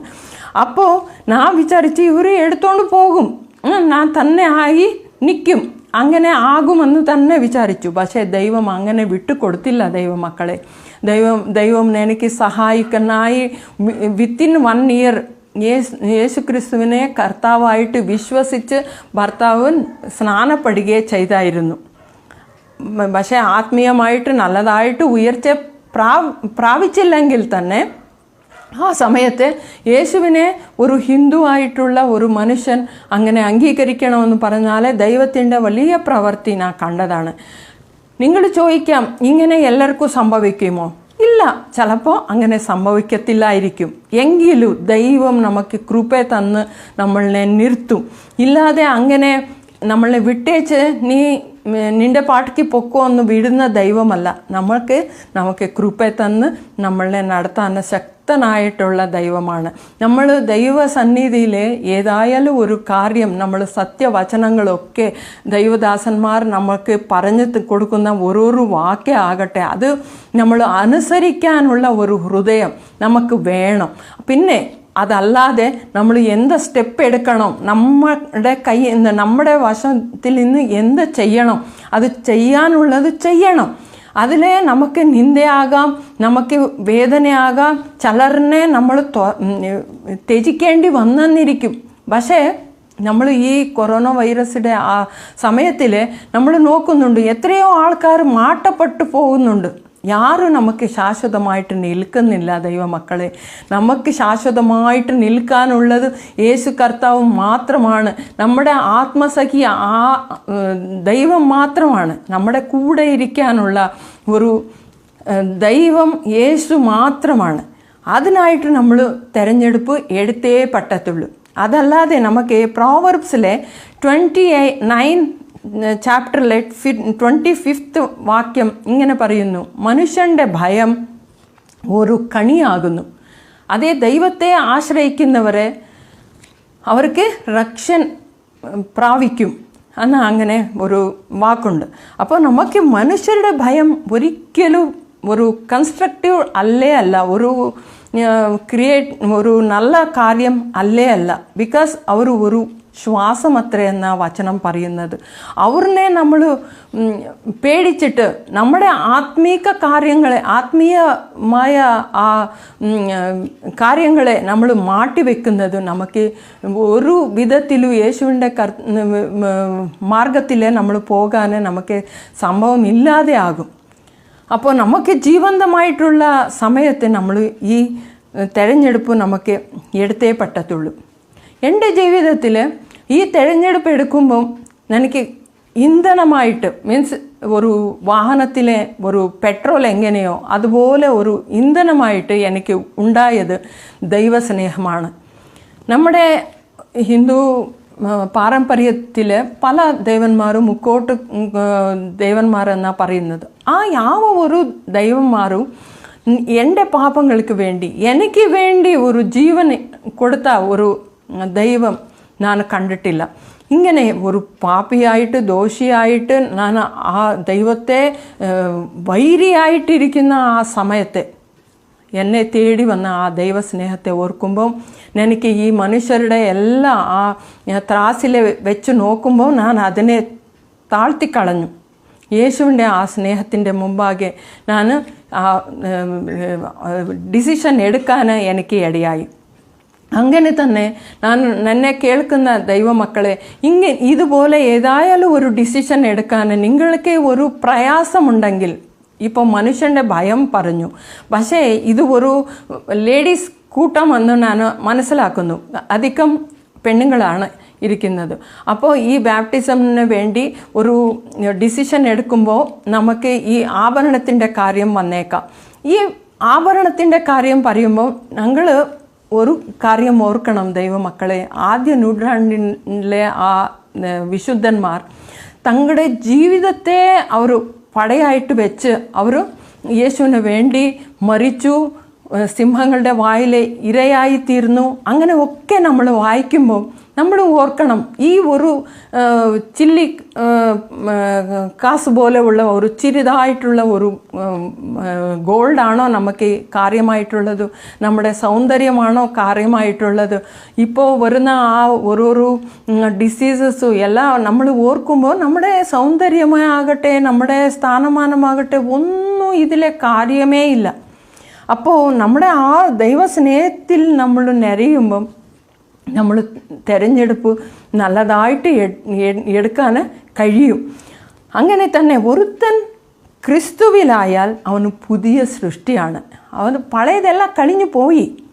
അപ്പോൾ എല്ലാതും പുതിയതായിട്ട് തീർന്നു. അത് രണ്ടാമത്തെ കൊരിന്ത്യൻസ് എഴുതിയ ലേഖനം 5-ാം അധ്യായം 17-ാം വാക്യത്തിലെ ഇങ്ങനെ പറയുന്നു. അപ്പോൾ നമ്മുടെ ഒരുത്തൻ ക്രിസ്തുവിനായാൽ എന്ന് പറഞ്ഞാൽ ക്രിസ്തുവിനെ മനസ്സിലാക്കിയാൽ, അവൻ്റെ സ്നേഹത്തെ നമ്മൾ മനസ്സിലാക്കി കഴിഞ്ഞാൽ നമ്മൾ ഒരു പുതിയ സൃഷ്ടിയാണ്. പഴയത് എങ്ങനെയാണ് പിന്നെയും അതിനെ തുടർന്ന് കൊണ്ടിരിക്കാൻ പറ്റുന്നത്? ഒരിക്കലും പാടില്ല. ദൈവമക്കളെ, ആ ദൈവസ്നേഹത്തിൽ നമ്മൾ വാസ്തവമായിട്ട് ദൈവത്തെ നമ്മൾ മനസ്സിലാക്കേണ്ടതാണ്. നമ്മുടെ ആ സ്നേഹത്തിലെ ആ യഹോവേ നല്ലവനെന്ന് രുചിച്ചറിവീൻ എന്ന് കീർത്തനക്കാരന് പറയുന്ന പോലെ, ആ രുചിച്ചറിഞ്ഞ് യേശുവിൻ്റെ ആ സ്നേഹത്തെ രുചിച്ചറിഞ്ഞ് ചിലരൊക്കെ പറയുന്നുണ്ടായിരിക്കും, ഞാൻ യേശുവിന് നിന്ന് ഞാൻ അത് മേടിച്ചു, ഇത് ദൈവം കൊടുത്തു, ഈ കാര്യം എനിക്ക് ലഭിച്ചു. അതല്ല നമ്മുടെ സ്നേഹത്തിൻ്റെ അടിസ്ഥാനം. നമ്മുടെ അടിസ്ഥാനം ക്രൂശിലെ യേശു കർത്താവ് എങ്ങനെയാണ് നമ്മളെ സ്നേഹിച്ച് തൻ്റെ ജീവിതത്തെ അർപ്പിച്ചത്. നമ്മുടെ ആത്മാവിനും പ്രാണനും പിന്നെ ശരീരത്തിനും ഇതിനു വേണ്ടി എല്ലാ വിലയും കൊടുത്ത് നമ്മളെ മേടിച്ചതല്ലേ? പവിത്ര രക്തത്താൽ നമ്മളെ മേടിച്ചതല്ലേ? അപ്പോൾ നമുക്ക് ഇങ്ങനെയുള്ള തീരുമാനം നമുക്ക് എടുക്കാം ദൈവമക്കളെ. നമ്മുടെ ഈ ലോകത്തിൻ്റെ സംഭവങ്ങളൊക്കെ കാണുമ്പോൾ നമുക്ക് ഒരിക്കലും പറയാൻ പറ്റത്തില്ല ഈ കർത്താവിൻ്റെ വരവ് ഇനി താമസിക്കുമെന്ന്. ഏറ്റവും ആസന്നമായിരിക്കുന്നു, അല്ലെങ്കിൽ നമ്മുടെ മരണമായിരിക്കാം. ആ സമയത്ത് നമ്മൾ ഈ തെരഞ്ഞെടുപ്പ് നടത്തിയില്ലെങ്കിൽ നമ്മൾ പിന്നെ പശ്ചാത്തപിക്കേണ്ടി വരുന്ന ഒരു ദിവസങ്ങൾ നമ്മുടെ മുമ്പിലുണ്ടാകും. യേശുവിൻ്റെ മുമ്പിൽ നമ്മൾ ധൈര്യമായിട്ട് നിൽക്കണമെങ്കിൽ ഇങ്ങനെയുള്ള തീരുമാനത്തിലേക്ക് നമ്മൾ വരേണ്ടതാണ്.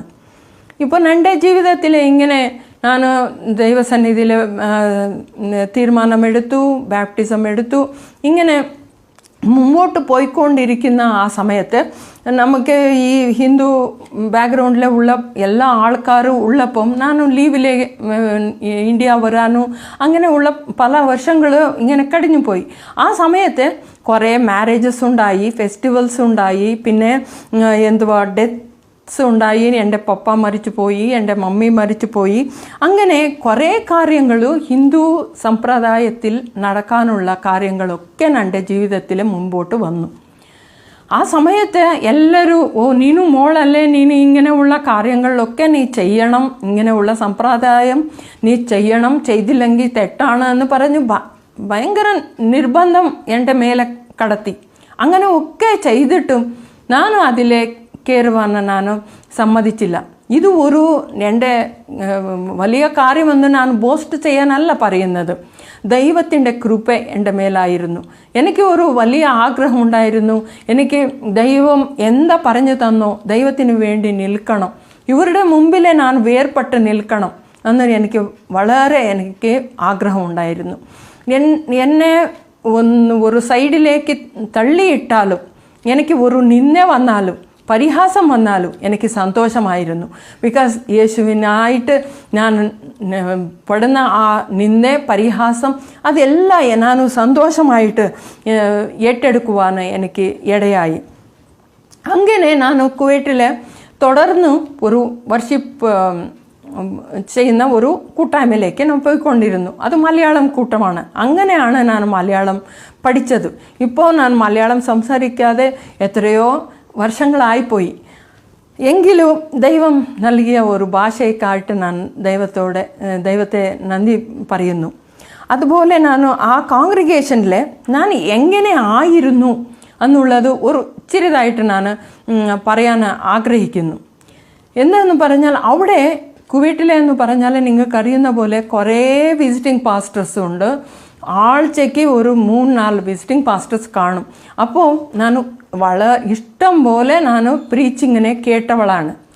ആ സമയത്ത് ഞാൻ കേൾക്കുന്ന മുഴുവനും പ്രീച്ചിങ്ങും എന്തുവാ, പകുതി ആത്മീയമായിട്ടുള്ള കാര്യങ്ങളും പകുതി ഭൗതികമായിട്ടുള്ള കാര്യങ്ങളും, പ്രോസ്പെരിറ്റിയും ഉണ്ട്, ആത്മീയ കാര്യങ്ങളും ഉണ്ട്.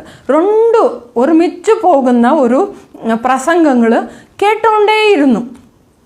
ഇങ്ങനെ ഞാൻ അങ്ങനെ കേട്ടുകൊണ്ടിരിക്കുമ്പം ഞാൻ എന്താ ചെയ്യും, എൻ്റെ പ്രാർത്ഥനയും അതുപോലെ ഇരിക്കും. എൻ്റെ പ്രാർത്ഥനയും എനിക്ക് ഭൗതിക കാര്യങ്ങൾക്ക് വേണ്ടിയും പ്രാർത്ഥിക്കും, ആത്മീക കാര്യങ്ങൾക്ക് വേണ്ടിയും പ്രാർത്ഥിക്കും. ഇങ്ങനെ തന്നെ പോയിക്കൊണ്ടിരുന്നു. ആ സമയത്തിൽ കുറേ പ്രവചനത്തിൻ്റെ കാര്യങ്ങളും നടന്നു. ആ സമയത്ത് പ്രവചനം പറയുന്ന ആൾക്കാർ നിന്നെ വാലല്ല തലയാക്കും, നീ ഒരു സിസ്റ്ററായിട്ട് നീ ജോലി ചെയ്യുന്നു, പക്ഷേ നീ ഒരു ഹെഡ് നഴ്സാകും, മേട്രനാകും, അങ്ങനെയുള്ള പ്രൊഫസികളൊക്കെ പറയാനേ ഇടയായി. അപ്പോൾ അത് ജസ്റ്റ് അങ്ങനെ പറഞ്ഞു വിടുന്നതല്ല, ദൈവവചനം കോട്ട് ചെയ്തുകൊണ്ട് അത് പറയുന്നതാണ്. അപ്പോൾ നമ്മൾ വിശ്വസിക്കാൻ ഇടയായി പോകും.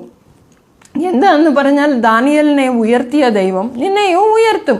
ദാനിയേൽ എങ്ങനെ ഒരു ദാസനായിട്ട് ആ ആസ്ഥാനത്തിലേക്ക് പോയത്, പക്ഷേ അവന് രാജാവിൻ്റെ രണ്ടാമനായി അവന് തീർന്നു. അങ്ങനെ നിന്നെ ദൈവം ഉയർത്തും. അങ്ങനെയൊക്കെ പറഞ്ഞ് ഞാൻ അതിനെ കേട്ട്, ഇതിനു വേണ്ടി ഞാൻ പ്രാർത്ഥിക്കേണ്ടിയതല്ലേ, വിശ്വസിച്ചാൽ നീ മഹത്വം കാണും, നീ പ്രാർത്ഥിക്കണം, നീ പ്രാർത്ഥിച്ചില്ലെങ്കിൽ നിനക്ക് കിട്ടത്തില്ല, നീ പ്രാർത്ഥിക്കണം, അങ്ങനെയൊക്കെ പറയുമ്പോൾ ആണല്ലയോ ഞാൻ വിശ്വസിച്ചില്ലെങ്കിൽ ദൈവത്തെ പ്രസാദം പോലും എനിക്ക് കിട്ടത്തില്ല, ഞാൻ പ്രാർത്ഥിക്കണം എന്ന് പറഞ്ഞുകൊണ്ട് അതിനു വേണ്ടിയും ഞാൻ പ്രാർത്ഥിക്കാൻ തുടങ്ങി. ഇങ്ങനെ ഇരിക്കെ ഞാൻ പിള്ളേറിനെ ഈ ഇന്ത്യയിൽ നിന്ന് ഞാൻ കൊണ്ടുപോയി, കുവൈറ്റിലേക്ക് കൊണ്ടുപോയി. അത് പല കഷ്ടപ്പാടുകളും ഒക്കെ ദൈവം എന്നെ നടത്തി. അപ്പോൾ ആ സമയത്ത് എനിക്ക് പിള്ളേറിനെ കൊണ്ടുപോയാലേ പറ്റത്തുള്ളൂ എന്നായി. അങ്ങനെ ഞാൻ എങ്ങനെയോ പിള്ളേറിനെല്ലാവരും കുവൈറ്റിലേക്ക് കൊണ്ടുപോയി, 2 പേരിനെ കൊണ്ടുപോയി. പിന്നെ ഞാൻ തന്നെയാണ് ആ സമയത്ത് പിള്ളേർ ദൈവവചനം കേക്ക് പിന്നെ സൺഡേ സ്കൂളിലേക്ക് വരികയും ഒക്കെ ചെയ്യുമായിരുന്നു. പക്ഷേ അവർ ഗ്രാജുവലി അവർ മാറിപ്പോയി. അവരുടെ ഫ്രണ്ട്സുടെ കാര്യങ്ങളൊക്കെ കേട്ട് ആ ഫ്രണ്ട്ഷിപ്പുടെ ആ പ്രഷർ മൂലം, നമ്മൾ പറയുമല്ലോ പിയർ പ്രഷർ എന്ന്, അതുപോലെ അവർ ദൈവവചനം വേണ്ട, നമുക്ക് പ്രാർത്ഥന വേണ്ട, അങ്ങനെ ആയിപ്പോയി. ആ സമയത്തു ദൈവം വലിയ കരുണയാൽ ദൈവം അവരെയും തിരഞ്ഞെടുത്തു. അതിൻ്റെ ആഴത്തിലേക്ക് ഞാൻ പോകുന്നില്ല. പക്ഷേ അതിലെല്ലാം ദൈവം വിശ്വസ്തനായിരുന്നു. എന്നെ ട്രെയിൻ ചെയ്യുമായിരുന്നു. എങ്ങനെ നമ്മൾ പിള്ളേരിനെ വളർത്തണം, എങ്ങനെ നമ്മൾ പ്രാർത്ഥിക്കണം, അവർക്ക് വേണ്ടി എങ്ങനെ കണ്ണീരൊഴുക്കണം, അങ്ങനെയുള്ള പല കാര്യങ്ങളും എന്നോട് പഠിപ്പിക്കുമായിരുന്നു. ആ സമയത്ത് എൻ്റെ മോന് ഒരു നല്ല മനസ്ഥിതി ഉള്ളവനായിട്ട് അവന് എന്താ വചനത്തിൽ പറഞ്ഞാലും ഞാൻ ഏറ്റെടുക്കും എന്ന് പറഞ്ഞ് അങ്ങനെയുള്ള ആ സമയത്ത് അവനക്ക് ആഭരണത്തിൻ്റെ കാര്യം പിന്നെയും അവനക്ക് വന്നു. എന്തിനാ ആഭരണം ത്യജിക്കണമെന്ന് ഏത് വാക്യത്തിലും എഴുതിയിട്ടില്ലല്ലോ മമ്മി എന്ന് പറഞ്ഞുകൊണ്ട് അവന് ചോദ്യങ്ങളുമായിട്ട് വന്നു. പക്ഷേ ആ സമയത്ത് എനിക്ക് മോൻക്ക് ഒരു CD കിട്ടി. ആ CDയിൽ ദൈവദാസന്മാർ പറയുന്ന സത്യ ഉപദേശം, ട്രൂ ഡോക്ട്രിൻ, ആ ട്രൂ ഡോക്ട്രിൻ വേണ്ടി ഉള്ളടക്കമായിട്ടുള്ള ആ CD അവനക്ക് കിട്ടി. അതിനെ അവന് ആസക്തിയോടെ അതിനെ കണ്ടു, വരച്ചു, പഠിച്ചു, അങ്ങനെയൊക്കെ അവന് മുമ്പോട്ട് പോയി. അങ്ങനെയാണ് നമുക്ക് ഈ സത്യ ഉപദേശം നമുക്ക് കിട്ടുന്നത്. ഈ സത്യ ഉപദേശം കിട്ടാത്ത ദൈവമക്കൾ എത്രയോ ഉണ്ട് ദൈവമക്കളെ. ഈ സത്യ ഉപദേശം കിട്ടിയ നാം അതിനെ തള്ളിക്കളയുമ്പം ദൈവം എത്ര ദുഃഖിക്കുമെന്നുള്ളത് നമ്മൾ മനസ്സിലാക്കണം. ഒരു പ്രാവശ്യം യേശു തൻ്റെ ശിഷ്യന്മാരോട് പിന്നെ യഹൂദന്മാരോട് ഇങ്ങനെ പറഞ്ഞു, തന്നിൽ വിശ്വസിക്കുന്ന യഹൂദന്മാരോട് യേശു ഇങ്ങനെ പറഞ്ഞു, എൻ്റെ വചനത്തിൽ നിലനിൽക്കുവിൻ, എന്നാൽ നിങ്ങൾ വാസ്തവമായിട്ട് എൻ്റെ ശിഷ്യരാകുവിൻ. അതല്ലാതെ സത്യം അറിയുകയെ സത്യം നിങ്ങളെ സ്വതന്ത്രരാക്കുകയേ ചെയ്യും എന്ന് പറഞ്ഞു. ഈ യോഹന്നാൻ സുവിശേഷത്തിലെ 8-ാം അധ്യായം 31-32 വാക്യത്തിലാണ്. അതിനെ വായിച്ചാൽ നമുക്ക് മനസ്സിലാകും. ഇത് ഫെമിലിയർ ആയിട്ടുള്ള വാക്യങ്ങളാണ് എല്ലാം. പക്ഷേ നമ്മൾ ഈ സത്യം അറിയുകയെ അതിൽ നമ്മൾ നിലനിന്നാൽ മാത്രമേ അത് നമുക്ക് സ്വതന്ത്രമാക്കി ദൈവം അത് തീർക്കത്തുള്ളൂ. അതിനെ നമ്മൾ അനുസരിക്കാതെ മറതലിച്ചാൽ ഒരിക്കലും നമുക്ക് അതിൽ നിന്ന് ഒരു ബെനിഫിറ്റും ഉണ്ടാകത്തില്ല.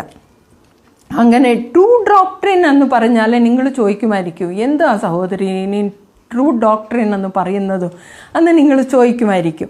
എന്ന് പറഞ്ഞാൽ ഇപ്പോൾ ഒരു സത്യമായിട്ടുള്ള ഉപദേശം നിലനിൽക്കെ ഈ ലോകത്തിലെ പോയിക്കൊണ്ടിരിക്കുന്ന പലത് ഫാൾസ് ഡോക്ട്രിൻസ്, അസത്യമായിട്ടുള്ളത് പലതുണ്ട്.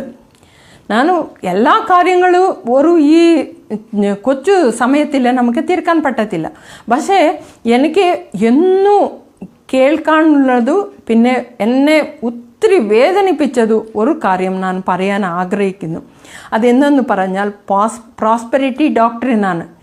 നമുക്ക് എല്ലാ പ്രാർത്ഥിക്കുന്നവരാണ്, ആത്മീയ കാര്യങ്ങൾക്ക് വേണ്ടി നിലവിളിച്ചു പ്രാർത്ഥിക്കുന്നവരാണ്, ശരിയാണ്. എങ്കിലും ഈ പ്രോസ്പെരിറ്റി പറയുന്ന ഒരു ദൈവദാസന്മാരുടെ ആ പ്രസംഗത്തെ കേൾക്കുമ്പോൾ നമ്മുടെ ജഡം ഒരു സുഖമല്ല ആണ്. യേശു ക്രിസ്തു എല്ലാം ശരിയാക്കി എല്ലാം നമുക്ക് തരാനുള്ളവനാണ് എന്ന് നമ്മൾ വിചാരിച്ചു പോകും. എന്നാൽ ഇതല്ല ദൈവവചനം പറയുന്നത്. ഇപ്പോൾ നമ്മൾ ഏത് ഇപ്പോൾ കൺവെൻഷൻസ് ഒന്നും എല്ലാം നിർത്തി. പക്ഷേ നമ്മൾ യൂട്യൂബിലെ ആകട്ടെ, നമ്മൾ ഒരു പ്രസംഗത്തിൻ്റെ ഓരോരോ യൂട്യൂബ് മെസ്സേജസ് എടുക്കുമ്പോഴും അതിനകത്ത് എന്താ പറയുന്നത്? യേശു നിങ്ങളെ സൗഖ്യമാക്കും, നിങ്ങളുടെ കടബാധ്യത എല്ലാം തീർക്കും, പിന്നെ നിങ്ങൾക്ക് എന്തെല്ലാം വേദന ഉണ്ടോ എല്ലാം മാറ്റിത്തരും. ശരിയാണ്, അതൊക്കെ ചെയ്യുന്നതാണ്. പക്ഷേ അതിനേക്കാൾ വലിയ കാര്യം ദൈവം കുരിശിലെ ചെയ്തിട്ടുണ്ട്. അപ്പോൾ ഈ വലിയ വലിയ ഈ പ്രാസംഗികർ പറയുന്ന ആ കാര്യങ്ങൾ ചെയ്യാൻ പഴയ നിയമത്തിലെ തന്നെ എത്രയോ രോഗികൾ സൗഖ്യമായിരുന്നു, എത്രയോ കടബാധ്യത വെട്ടിയായിരുന്നു, അങ്ങനെ എത്രയോ കാര്യങ്ങൾ നടന്നായിരുന്നു. പക്ഷേ യേശു വരാൻ എന്താ കാര്യം? യേശു വരാനുള്ള കാര്യം തന്നെ ഒരു പാപിയെ ഒന്ന് വീണ്ടെടുപ്പാനാണ് വന്നത്. പിന്നെ വീണ്ടെടുത്തിട്ട് അവനെ ചുമ്മാതെ തൻ്റെ പാട്ടിക്ക് എങ്ങനെയോ വിട്ടേക്കാനല്ല. നമ്മൾ വിചാരിക്കുവിൻ, നമ്മൾ ഒരു ലോകത്തിൻ്റെ ആ മോഹത്തിലു പെട്ട നമ്മളെ ലോകത്തിൽ നിന്ന് യേശു നമ്മളെ കരകയറ്റി, നമ്മളെ വേർതിരിച്ചു. എന്തിനു വേണ്ടി വേർതിരിച്ചു ദൈവമക്കളെ? നമ്മളെ യേശുവിനെ വേണ്ടി വേർതിരിച്ചു. നമ്മൾ ഏതിനു വേണ്ടി ജീവിക്കാനുള്ളവരാണ്? യേശുവിനെ വേണ്ടി, യേശുവിൻ്റെ രാജ്യത്തിന് വേണ്ടി നമ്മൾ ജീവിക്കാനുള്ളവരാണ്. ഒരിക്കലും നമ്മുടെ ആശയെ പുലർത്തി നമുക്ക് എന്തെല്ലാം വേണമെന്നും അവതരിപ്പിച്ച് ദൈവത്തിൻ്റെ അടുക്കൽ പ്രാർത്ഥിക്കുവാനുള്ളവർ അല്ല. അല്ലാതെ നമ്മുടെ ഹൃദയം അതിലെ ഉണ്ടാകാനും പാടില്ല. നമ്മൾ എപ്പോഴെപ്പോഴും ഇതിനെ ഒരു ഫിൽട്ടർ ചെയ്യാനുള്ള അവസരം നമ്മൾ ദൈവസന്നിധിയിൽ എടുക്കണം ദൈവമക്കളെ. ബിക്കോസ് ദൈവവചനം പറയുന്നു, ലോകസ്നേഹം ദൈവത്തിന് ശത്രുത്വമാകുന്നു. അപ്പോൾ നമ്മൾ ശത്രുക്കളായിത്തീരും. നേരത്തെ ശത്രുക്കളായിരുന്നു, ഇപ്പോഴും ശത്രുക്കളായിത്തീരും. അപ്പോൾ ലോകത്തിൽ നമ്മൾ ജീവിക്കുമ്പോൾ ഇത് ഒരു വലിയ പരീക്ഷ എന്ന് നമ്മൾ മനസ്സിലാക്കണം. ഇപ്പോൾ പറയുന്ന നിങ്ങൾ ചോദിക്കുമായിരിക്കും, അപ്പോൾ ഒന്നും വേണ്ടേ നമുക്കെന്ന്? നമുക്ക് വേണ്ടിയതെല്ലാം പിതാവ് നമുക്ക് തരും ദൈവമക്കളെ. എന്നാൽ നമ്മുടെ മനസ്സ് അതിലേക്ക് ചായരുത്. അത് എപ്പോഴെപ്പോഴും നമ്മൾ ഫിൽട്ടർ ചെയ്തുകൊണ്ടേ ഇരിക്കണം. ഞാൻ ആ സത്യ ഉപദേശം എനിക്ക് അറിഞ്ഞ ശേഷം എൻ്റെ പ്രാർത്ഥന മുഴുവനും മാറി ദൈവമക്കളെ. എൻ്റെ പ്രാർത്ഥന മുഴുവനും എൻ്റെ ആത്മീയ ഉയർച്ചയ്ക്ക് വേണ്ടിയും പിന്നെ പവിത്രാത്മാവിൻ്റെ അഭിഷേകത്തിന് വേണ്ടിയും പിന്നെ എൻ്റെ ചുട്ടുമുട്ടിലെ എല്ലാം ഇങ്ങനെ നശിച്ചുകൊണ്ടിരിക്കുന്ന ആത്മാക്കൾക്ക് വേണ്ടിയും അല്ലാതെ വേറെ ഒരു പ്രാർത്ഥന എനിക്കില്ല വേറെ പ്രാർത്ഥന. അങ്ങനെ ഉള്ള ഒരു ദൈവം ഇങ്ങനെ എൻ്റെ അകത്തെ ഉള്ള കണ്ണ് ദൈവം തുറന്നു. സത്യ ഉപദേശം എനിക്ക് കിട്ടി. അപ്പോൾ ഈ ബാപ്റ്റിസം മാത്രമല്ല നമ്മൾ ഈ തീരുമാനത്തിലേക്ക് വരാനുള്ളത്. എല്ലാ കാര്യങ്ങളിലും ഇപ്പോൾ ഒരു അസത്യമായിട്ടുള്ള ഒരു ഡോക്ടറിന് പോയിക്കൊണ്ടിരിക്കുന്നു, ഇതാണ് സത്യം എന്ന് നമ്മുടെ ദൈവദാസന്മാർ നമ്മളോട് അവതരിപ്പിച്ച് പറയുമ്പം നമുക്ക് നല്ലതായിട്ട് മനസ്സിലായാലും അതിനെ വിടാൻ നമുക്ക് മനസ്സില്ലെങ്കിൽ നമ്മുടെ പോലെ ഒരു ദുർഭാഗ്യവാന്മാർ ഇനി വേറെ ആരും കാണത്തില്ല. ബിക്കോസ് ഒരു വാക്ക് പറയുന്നുണ്ട്, യാക്കോബിൻ്റെ ലേഖനം 1-ാം അധ്യായം 22-ാം വാക്യത്തിൽ, വാക്യം കേട്ടിട്ടും അതിനെ അനുസരിക്കാതെ പോയാൽ തങ്ങളെ തന്നെ നമ്മൾ ചതിക്കുന്നവരാണ്. അങ്ങനെ ആയി തീരരുത് ദൈവമക്കളെ. നമ്മൾ കേൾക്കുന്ന ഓരോരോ വചനവും മീൻസ് ദൈവം എങ്ങനെ നിങ്ങൾ തമ്മിൽ സ്നേഹിക്കുവീൻ, വൈരിയെ പോലും നമ്മൾ സ്നേഹിക്കണം, അങ്ങനെ ഉള്ള എല്ലാ വാക്കുകളും നമ്മൾ അനുസരിക്കാൻ ബദ്ധരാണ്. അതല്ലാതെ ഈ ദിവസങ്ങളിൽ ഫാൾസ് ഡോക്ട്രിൻസ് ഓരോ ദിവസത്തിന് 10 ഉണ്ടാകുമെന്ന് തോന്നുന്നു. അതുപോലുള്ള ഉപദേശ അസത്യങ്ങൾ നമുക്കുണ്ടാകും. ബിക്കോസ് നമുക്ക് എൻ്റെ ഫ്രണ്ട്സുടെ ഹസ്ബൻഡ്സെ എനിക്ക് പറഞ്ഞിട്ടുണ്ട്, ദൈവത്തെ മാനിക്കുന്നവർക്ക് ദൈവം മാനിക്കും. അത് ദൈവത്തിൻ്റെ വാക്യത്തിൽ ഉള്ളതല്ലേ? നിങ്ങളങ്ങനെ ചോദിക്കാം. ശരിയാണ്, മാനിക്കും. പക്ഷെ നമ്മുടെ ഹൃദയം അതിലല്ല ഉണ്ടാകേണ്ടിയത്. നമ്മൾ അങ്ങനെ ഉണ്ടായിരുന്നാൽ ഈ പൗലോസുടെ ലേഖനങ്ങളെ നോക്കുവിൻ, അല്ലാതെ പത്രോസുടെ ലേഖനങ്ങളെ നോക്കുവിൻ. അതിലെ അവർ പ്രാർത്ഥിച്ച ആ പ്രാർത്ഥനകളെല്ലാം എന്തിനായിരുന്നു? ഈ ഭൂലോകത്തിൻ്റെ ഒരു കാര്യവും ആയിരുന്നില്ല. പൗലോസായെങ്കിൽ താൻ കാരാഗ്രഹത്തിൽ ഇനി ശിരച്ഛേദനം കൊള്ളാൻ പോകുന്ന ആ സമയത്ത് പോലും അവനൊന്നും അതിനു വേണ്ടി പ്രാർത്ഥിക്കണമെന്ന് പോലും അവന് പറയുന്നില്ല. ഞാൻ നല്ല പൊരുതി, ഞാൻ ഓട്ടം തികച്ചു, ഞാൻ വിശ്വാസം കാത്തു, ഞാൻ എൻ്റെ കായിട്ട് ജീവകിരീടം വെച്ചിരിക്കുന്നു, നിങ്ങൾക്കും അതുപോലെ വെച്ചിരിക്കുന്നു, അതുകൊണ്ട് നിങ്ങൾ ഓടുവീൻ എന്ന് ഒരു ആഹ്വാനമല്ലേ നമ്മുടെ അപ്പോസ്തലന്മാർ നമ്മളോട് പറയുന്നത്. അങ്ങനെ ഉള്ള ആ സമയത്തെ ദൈവത്തെ പ്രസാദിപ്പിക്കുന്ന ഒരു പ്രാർത്ഥന നമ്മൾ ഇന്ന് ഉയരട്ടെ ദൈവമക്കളെ. അല്ലാതെ ഈ ഇഹലോകത്തിലെ ഈ വീടേ ആകട്ടെ, ഒരു വാഹനമാകട്ടെ, ഒരു ജോലിയാകട്ടെ, ഒരു കാര്യമോ സ്ഥിരമല്ല എന്ന് പറഞ്ഞ് അതിനെ കൊറോണ വൈറസ് നമുക്ക് കാട്ടി തന്നിരിക്കുന്നു. ഈവൻ നമ്മുടെ ബൈബിൾ പോലും അങ്ങനെ തന്നെ പറയുന്നു. അതല്ലാതെ നമ്മുടെ സന്ദർഭങ്ങൾ പോലും അങ്ങനെ തന്നെ നമ്മളെ ഉപദേശിക്കുന്നു. അങ്ങനെ ഇരിക്കുമ്പം എന്നെ കേൾക്കുന്ന എല്ലാ ദൈവമക്കളും, ദൈവദാസന്മാരാകട്ടെ, ദൈവ മക്കളാകട്ടെ, ആരെ ആകട്ടെ, എൻ്റെ ഒരു ആഗ്രഹം ഒന്നെയാണ്, ഈ ദൈവവചനം കേൾക്കുന്തോറും അതിനെ കേട്ട് അനുസരിക്കാതെ ചതിയിൽപ്പെടാതെ ഇരിപ്പാൻ നമ്മൾ സൂക്ഷിക്കണം. നമ്മൾ കർത്താവ് വരാറായി, ഇല്ലെങ്കിൽ നമ്മുടെ മരണം സമീപമാകാറായി. നമ്മൾ എത്ര വർഷങ്ങൾ ജീവിക്കുമെന്ന് വിചാരിക്കുന്നു? ഒരിക്കലും നമ്മൾ കുറേ വർഷങ്ങൾ കാലം എല്ലാം നമ്മുടെ പ്രിയപ്പെട്ടവരോടെ കൂടുതൽ ഇരിക്കുമെന്ന് വിചാരിക്കാൻ ഉള്ള സമയങ്ങളല്ല. അപ്പോൾ നമ്മൾ ഒരു തീരുമാനത്തിലേക്ക് വരാം. നമ്മൾ ഓരോരോ വാക്യമോ കേൾക്കുന്തോറും നമ്മൾ ഒരു ജീവിതത്തിലെ മാറ്റമുണ്ടാകണം, ഒരു വ്യത്യാസമുണ്ടാകണം ദൈവമക്കളെ. ആ വ്യത്യാസത്തിൽ ഒരു ദിവസം വ്യത്യാസമുണ്ടായിട്ട് പിന്നെ മാറിപ്പോകുന്നതല്ല, അതിലെ നിലനിൽക്കണം. അതിനു വേണ്ടി ഞാൻ ആഗ്രഹിക്കുന്നു, അതിനു വേണ്ടി പ്രാർത്ഥിക്കുന്നു. അതിനു വേണ്ടി ദൈവം നിങ്ങളെല്ലാവരെ സഹായിക്കട്ടെ, ദൈവം ആശീർവദിക്കട്ടെ. സ്തോത്രം.